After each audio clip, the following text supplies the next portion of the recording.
What is going on, everybody, man? King Recon here. Welcome to the 25 Days of Santa Recon series, day number 15. You see the title.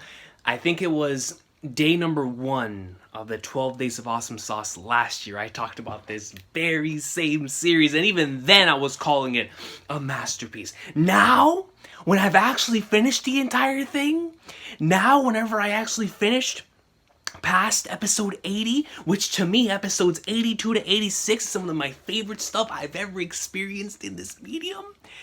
The finale of that series, man, Roy and...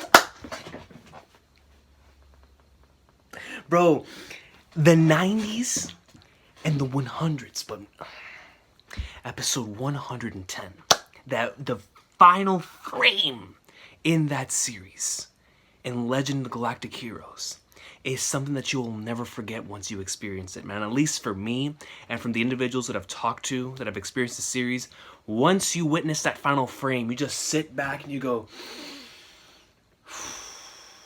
masterpiece. I mean, what more needs to be said? What more needs to be said, dog? It's Legend of the Galactic Heroes. You know, and for Christmas last year, I got this volume. I got this volume of Galactic Heroes, and I've been going through the novel version, and then now recently with the new OVA series that they're releasing, which I'm actually enjoying a lot. I love Binary Star, man. Binary Star is an S+ tier opening, bro. And Galactic Heroes has a lot of S. I think all of them are S tier openings. Opening 1, opening 2, opening 3 is just heavenly, bro. Sea of the Stars. Oh.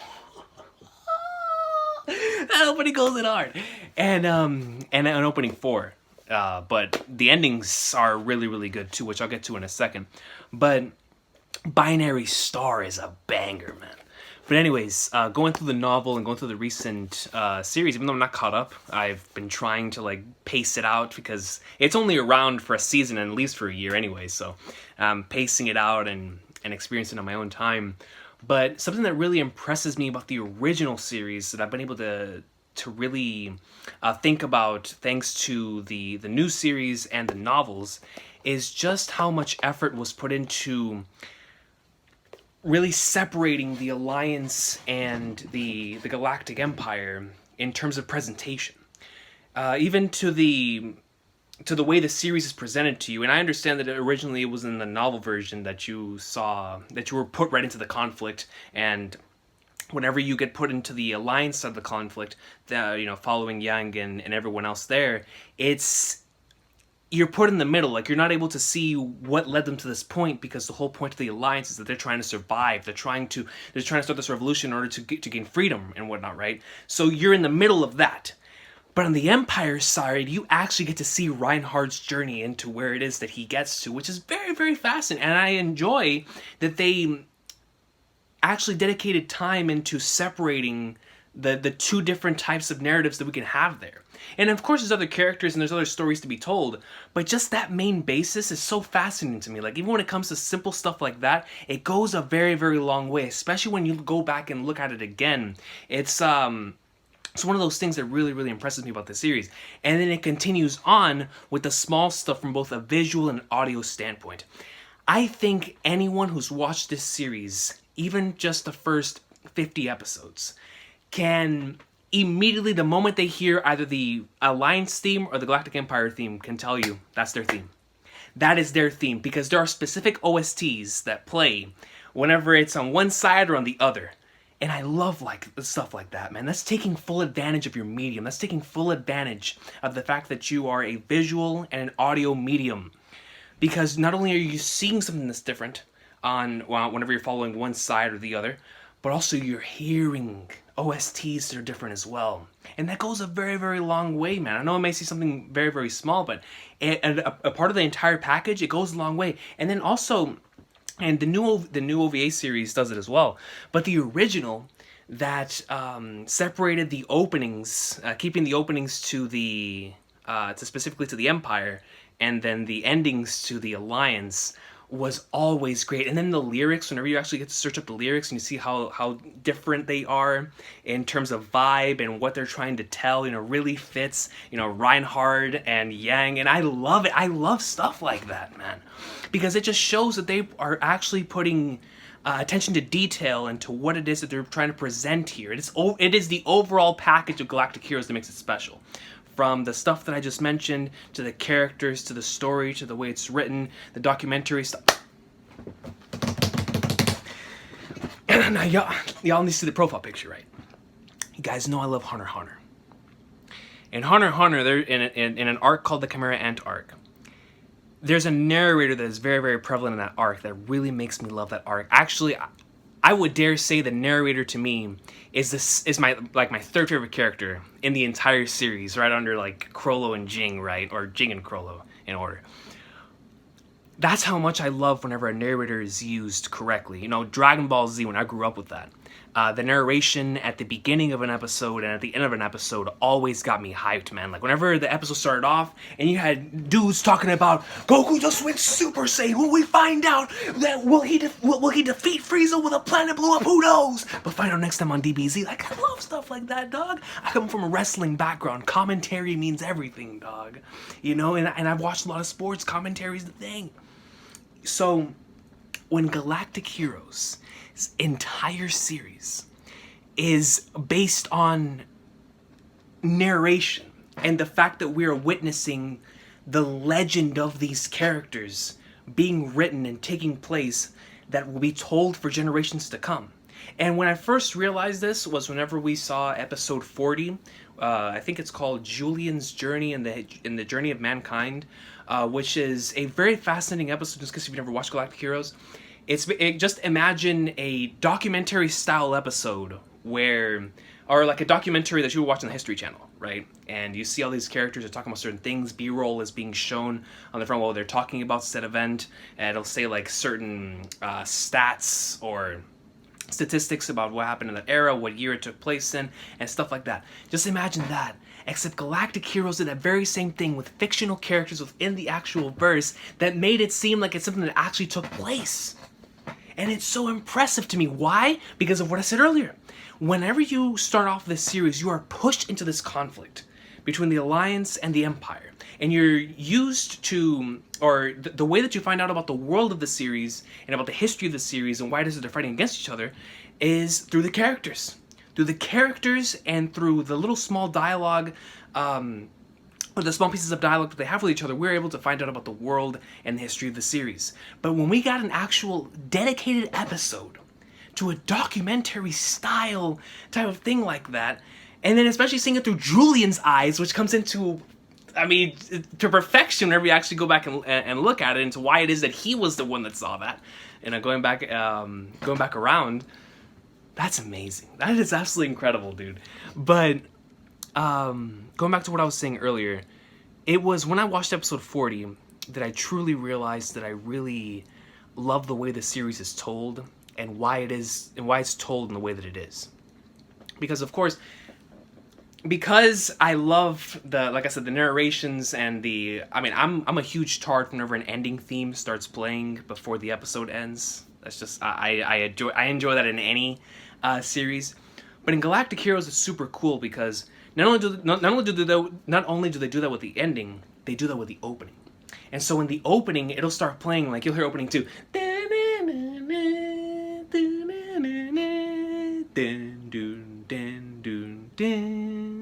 And the narrator would start talking about something that just took place, and I'm just like, dog, this is what I'm talking about.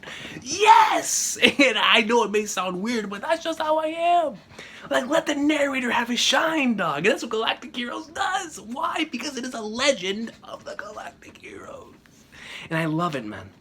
Because every time you start and end an episode, it's almost as if you were flipping through a history book, right? It's me observing this in the year 10,000, and I'm looking through a history book, or I guess at that time it would be like a history pad or history hologram, and I'd just be looking at this history hologram of all of these things. And whenever a chapter finishes, you see the narrator finish it off and say, and this would lead into X event, end episode, end chapter. Then we turn the next page and we see certain episode title. Narrator starts. We get into what happened in that situation and on the perspective of that situation, whether the Empire or the Alliance. Then we finish the chapter. We continue. Or if we're going to follow it in Pheasant, man, I don't know, dog. But wherever the episode and or chapter takes place, that's how it felt. And I love the way that it's presented. And I think it's episode 40 that really put that all into perspective to me, which is why ever since I've watched that episode, my appreciation for the series grew even higher than it already was. Because then I realized the type of presentation it is. And it really showed me as a writer, like, Flagnards, you can tell a story like this. And especially a story like this, which is taking full advantage of the title in the series. And it's taking full advantage of the fact that we can look at this series and structure as like a historical document. Like, even though it's all fictional, within the series it's facts. It's the red truth. It is 100% what happened.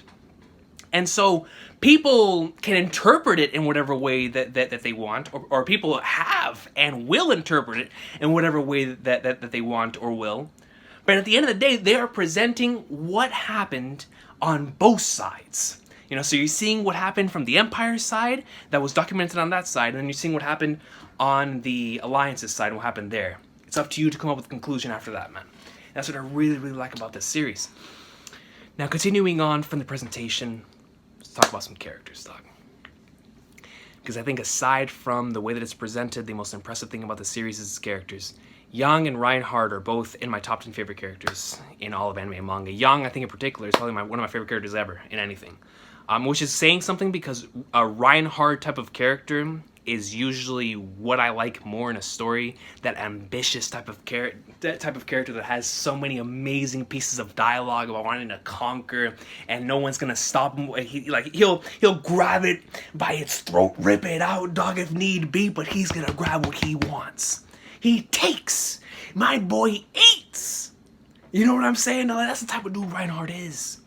My boy will stomp. He will do anything necessary to achieve what he has to achieve.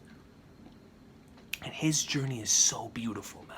And the fact that it's so well executed, that type of character archetype.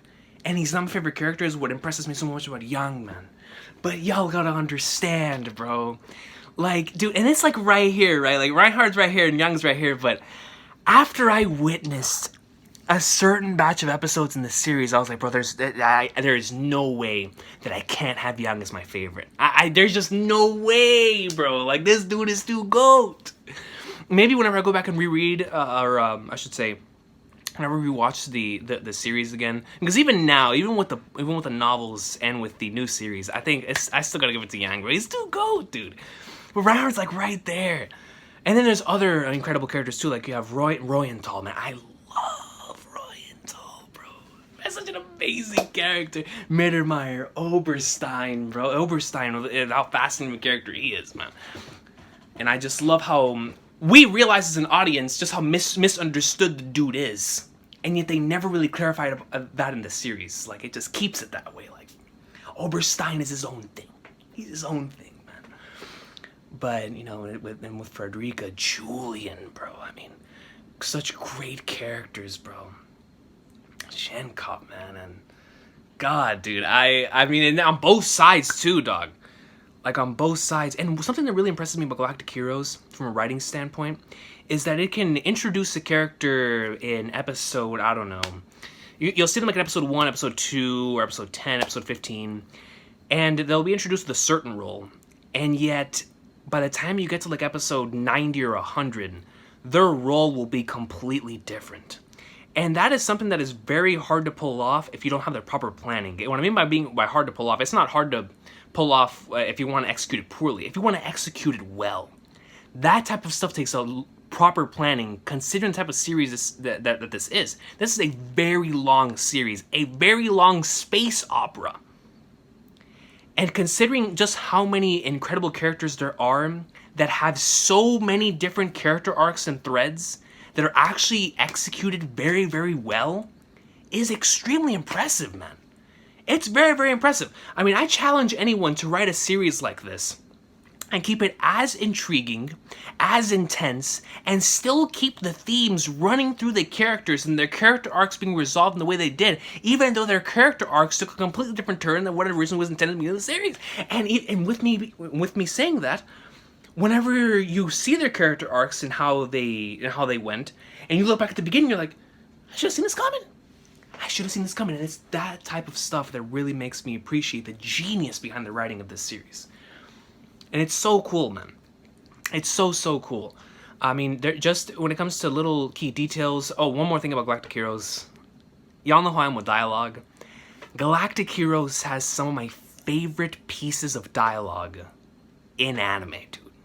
There are so many incredible lines. For different reasons, too, man. For different reasons. But there are certain lines that really make you think. That really make you think.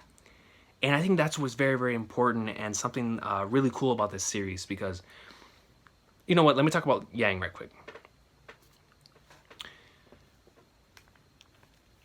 You know, with a character like Yang, and I'm gonna keep it as spoiler free as possible because I want people to experience this wonderful masterpiece.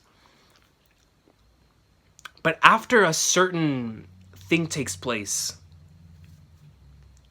the concept of legacy is brought up into the forefront in Legend of Galactic Heroes.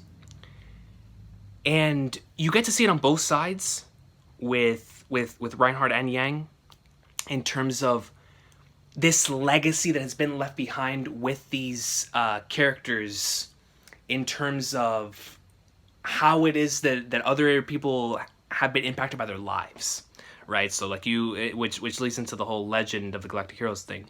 But I mean, it is true in the truest sense, because Reinhardt and Yang have impacted everyone around them in the simplest of smallest of ways. Even though they themselves are incredibly talented and geniuses in their craft, they as humans, they as people, are what inspire and keep everyone around them to like continue and move forward in whatever it is that they're trying to achieve.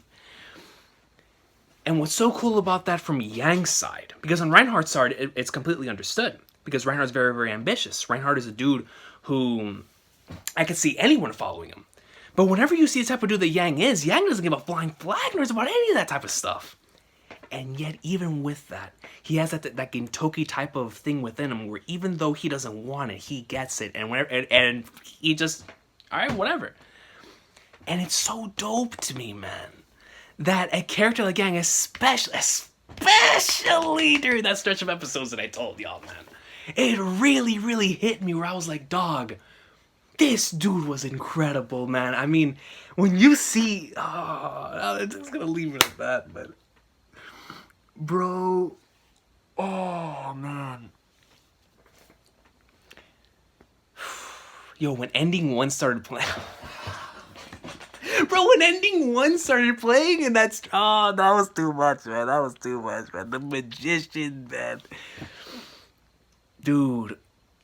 I still can't believe the amount of... you know what? I'm gonna stop there. Good God, man. Yo, Galactic Heroes.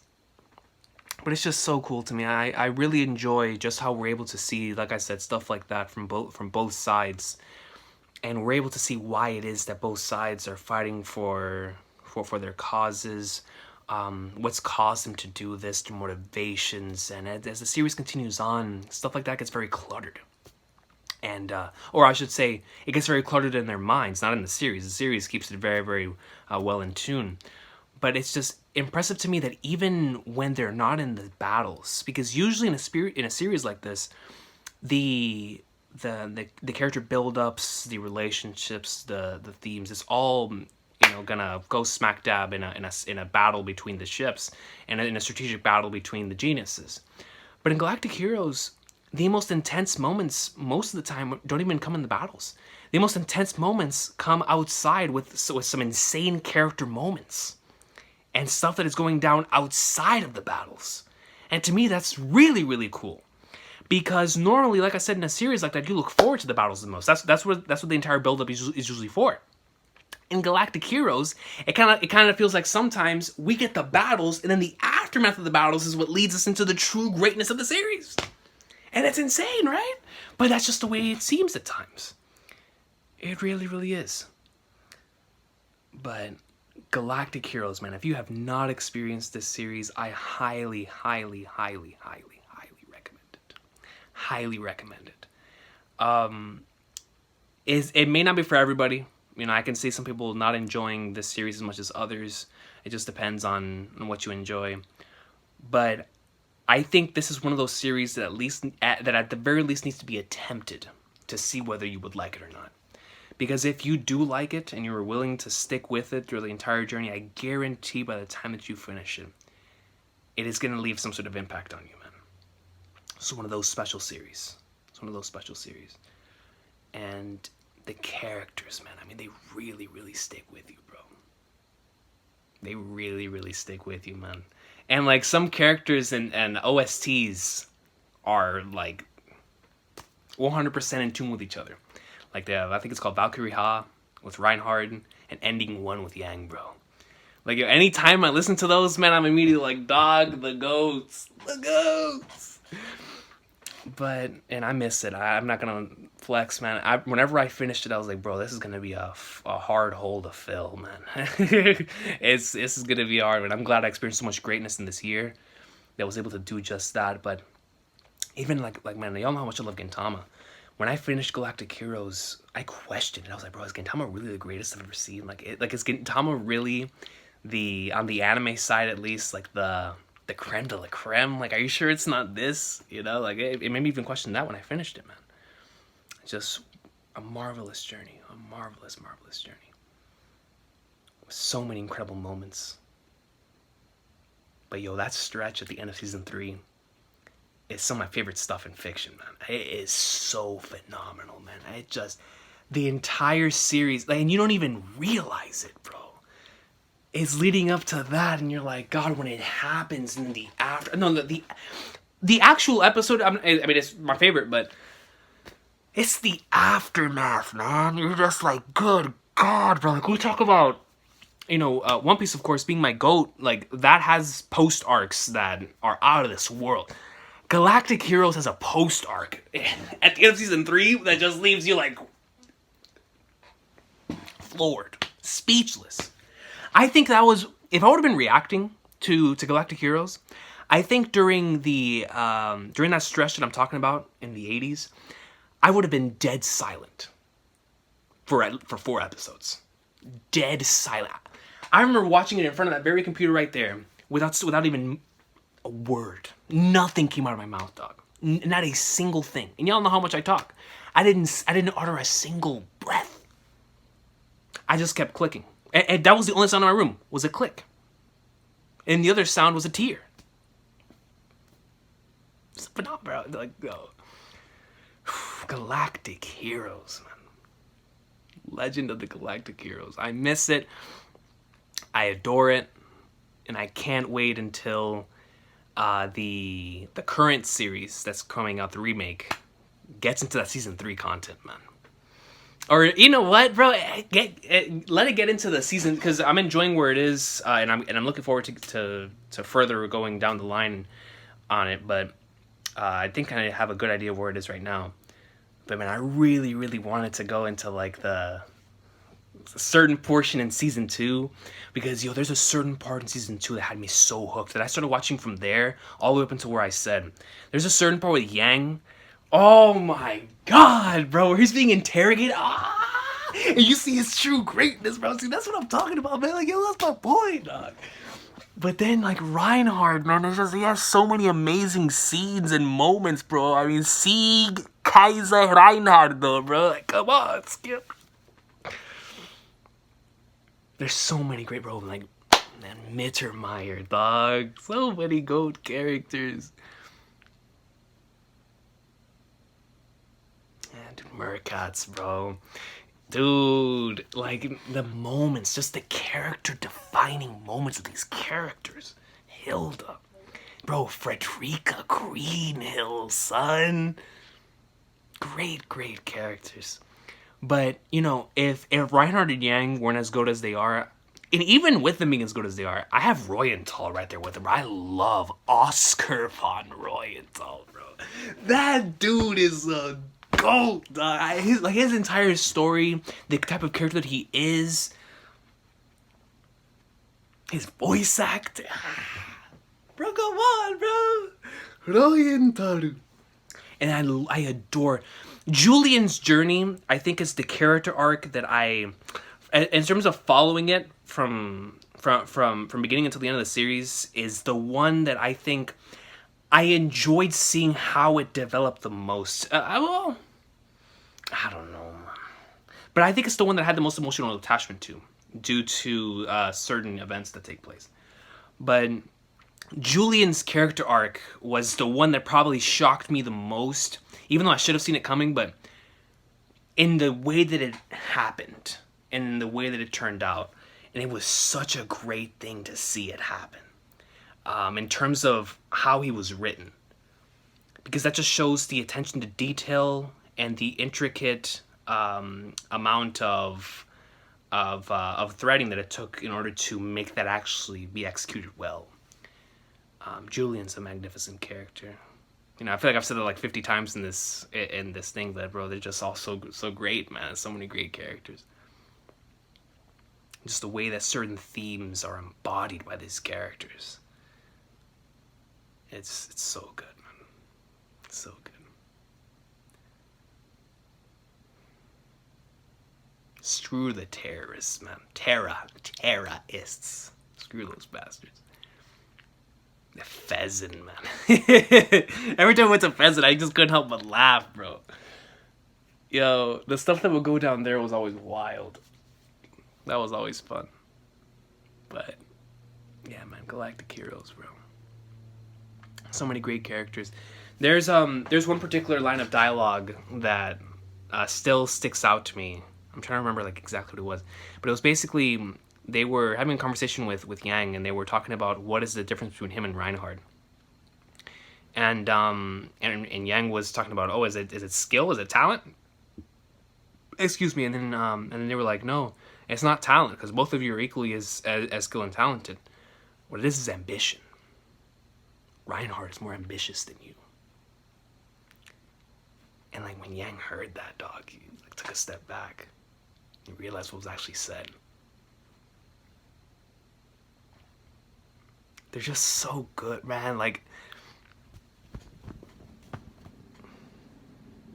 bro, Yang. You know, I feel like Reinhardt, when I follow his story, it really makes me want to continue pursuing my dream. Which is why I'm so surprised he's not my favorite. Yang makes you really, like, evaluate and think about your life up until where you are, man.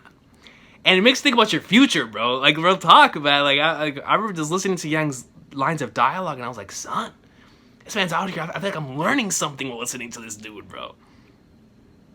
Yeah, let me tell y'all something, dog, to end this off. I've been thinking about making a troll post of like making my own fleet, like a fleet of like a dream fleet of like different anime characters. And in my head, I've been trying to think of someone else. I've been trying to think of another person that I put in this role. But if I had a general in a fleet, I'm sorry, Reinhardt, bro, but yo, my boy Yang would be leading my fleet, dog. He would be leading the fleet with the beret on the side and everything. Chilling, feet up on the chair and all, dog. Yang would lead me to victory, bro. If not in battle, then in heart and spirit. You feel me, dog? Like, that's just my boy, man. One of my all-time favorite characters. Amazing series. Shout out to these incredible characters. Shout out to this awesome series. And if you have not watched it yet, watch Legend of Galactic Heroes, man. You will not regret it, man. And if you do regret it, then I apologize, but it is what it is, man. Some people enjoy things, some people don't. It's the way life works. But anyways, man, I hope it has an awesome day, man. Take care. Let me know your favorite characters in Galactic Heroes, your favorite moments, and when I'm pretty sure you know what I'm alluding to with my favorite episodes, you know, with the stretch between episodes 82 to 86, or 87, whatever it was, that stretch right there. Some of the greatest stuff I've ever experienced. But and there's some other really, really amazing episodes too. Man, dude, the meeting, bro. I remember the meeting between the legends. I was like, yo, this is actually happening? Just sitting there having tea, dog. You have the goats in front of each other. That's why I love you. Opening 3, when it has him with the long hair looking back, and then Young's like, goat. But man, Galactic Heroes. Let me know your favorite moments, characters, why it is that you enjoy the series, just whatever it is you want to leave down below about Galactic Heroes, man. And I will see y'all next time for another edition of the 25 Days of Santa Recon series. Have an awesome day. Legend of Galactic Heroes, dog.